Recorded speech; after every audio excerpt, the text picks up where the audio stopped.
You know, in the year 2007, 2006, I had this conversation. My friend Kiambu knows. And we formed a political party. And this happened at a time when I'd been talking to an institution which I will not name. But the individuals in that institution said, go out and offer yourself and others. We held meetings. And we founded a party called Chama cha Uzalendo. Go back and see. I think I left it several years ago when I was going into other public spaces. And I contested in 2007, and I've written a book about it, a book called A Call for Political Hygiene in Kenya, or Sanitizing Kenyan Politics. My experience during that process. I held 250 meetings like this in Kamukunji, complete with a manifesto written. I went, the then director of the World Bank was here, and he was my good friend, and he went with me to what is now the Juakali in Kamukunji. We had a meeting with him, and he said, if you elect this man, we are going to come and invest here to demonstrate what can be done. 250 meetings. I paid no money. Only 2 people gave me money. One was Wala bin Wala, I can mention. The other one gave me anonymously. 1 million Kenya shilling. I spent $500,000, and the rest, I asked him, what do I do with it? He said, use it in your foundation. On the day of the voting, I was voting at a place next to Mudhurwa, Landis. I saw busloads of people from Kiambu being brought by my opponent. So the people I was campaigning amongst, those who are Luos had registered in Kibera, those who are Luhyas had registered in Kawangware. I was speaking to people who are not voters in Kamukunji. And if you remember very well what happened in that election, there was no declared winner. We found ballot boxes in Bahati and other places. I immediately complained to my good teacher and friend, Aaron Ringera, who was then the director of Kenya Anti-Corruption Commission. If you read my book, I've reproduced both my letter to Ringera and his reply to me. Ultimately, the court declared that one Mr. Mbugu had won the election. We do not know by what margin and what, but he was declared. It taught me one thing. People are not interested in ideas. The electorate has not reached that stage. Today is even worse. There is a friend of mine who in the last election wanted to contest in Game constituency, and he went there thinking he would tell them that the young people told him, no, we know what you want to tell us, just give us money. Another one declared that he wanted to be a candidate, and immediately announced in Nairobi there were over 100 people in his rural home. He renounced and he said, I'm no longer contesting. What we have are kakistocracies, governments by our very worst, kleptocratic kakistocracies. And we can only liberate ourselves from such situation through civic empowerment. Which brings me to your question. You now have a testimony, like I do, that I tried. It is not going to be easy. It may not happen in your lifetime. That is what you must know, that the good things you want may not happen in your lifetime. Your duty is to play your part. That part that you play is your contribution. The contribution you are now making is perhaps much bigger than an MCA and a member of parliament. And you are doing it out of passion and out of love. You are a chemist. You are here out of love and passion for your country. Rebellion is the nature of human beings. We'll always rebel. We'll always seek that which is better and superior. And when I want to be cynical, I said that rebellion started in heaven itself. So who are we? The bug of rebellion will always be with us. And that is why Corazon Aquino, how many of you here remember Corazon Cojuangco Aquino, the lady who was the president of Philippines? He said that when you talk about democracy in an environment where people are enlightened, you are talking about nothing but a confederacy of fools. Democracy or good governance requires a people who understand why they are voting. Today, you go to certain countries, you see that feeling. People may say all they want about Rwanda, but I see that feeling. There's that level of civic awareness. They are not perfect. People may say all they want about Tanzania, but I see something. I see in Tanzania, they are good friends of mine. They are people who are senior government position. A good friend of mine who is the Deputy Prime Minister, Dr. Biteko. Just listen to him when he is talking and he's addressing serious issues. Sobriety. I want you to see, yesterday Mzee Wasira of CCM was responding to our own Martha Karua. I want you to see Wasira's response. How measured it was. No insults. Something happening there. Will we see the fruits of it now? No. In Botswana, you can see something there. In Namibia, we can see something there. So let us always also remember that when we talk about Africa, it's not as if we have lost it all. No. There are things, good things happening in the continent, just as there are good things and bad things happening in Europe. They are now fighting in Ukraine, killing each other. You must never give up. He is asking what I'm doing. What I'm doing, I've been doing since the year 1994. I believe our foundation, which is present in every county in this country, present in 46 African countries, working with young people. He has come. I've never met him until 3 hours ago. He saw the work of our foundation in Tel Aviv, in Israel, and he is from Eritrea, and he's come here to work with us.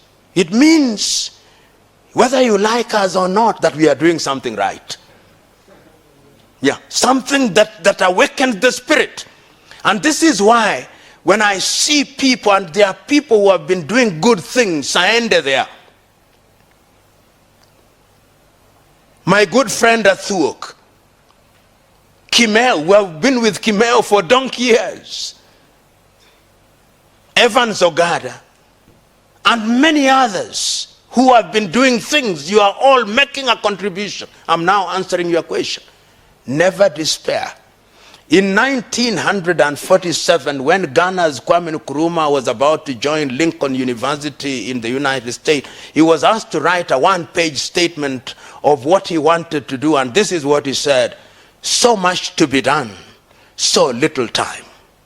And that is the reality for all of us. So much to be done, so little time. Make your contribution. And that contribution you make, it is our own Wangare Muta Maathai, who several years gave the story of a hummingbird. And he said the hummingbird only brings a mouthful of water in an attempt to put out the fire. Who knows whether it's just that little mouthful that was necessary to put out the fire. So let us go out there courageous. It is the Chinese, and I think we Africans to say, when you are planning for 1 year, plant rice. When you are planning for 10 years or whatever number of years, plant trees. But when you are planning for a generation, plant ideas in human beings. Make sure that within your own sphere, you create positively individuals who are touched by your word, and never fear people who will be better than you.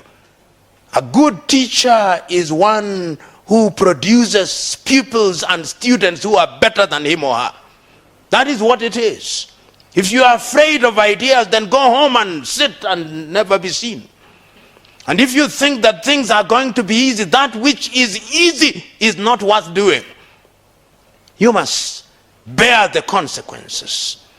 So I have no doubt in my mind that all of you, Ocheng there comes from Mombasa. I'm sure you get frustrated. It can be frustrating, but never give up. Frustrated you will be, but never give. Kimewa, as I conclude. You know, there was a time I was the director of the Kenya Anti-Corruption Commission.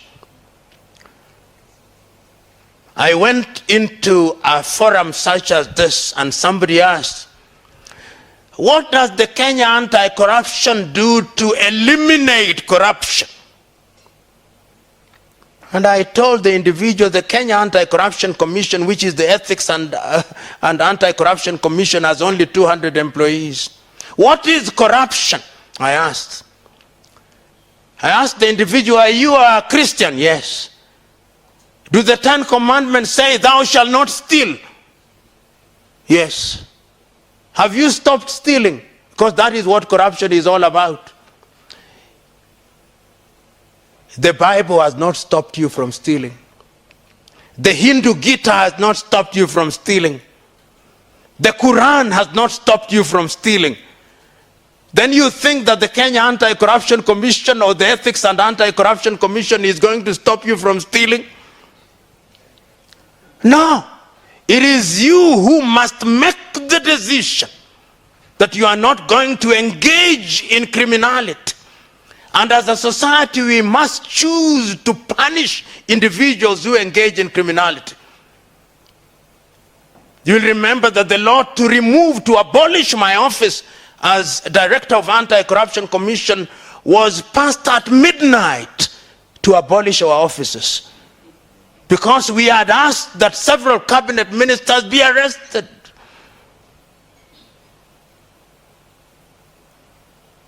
At midnight.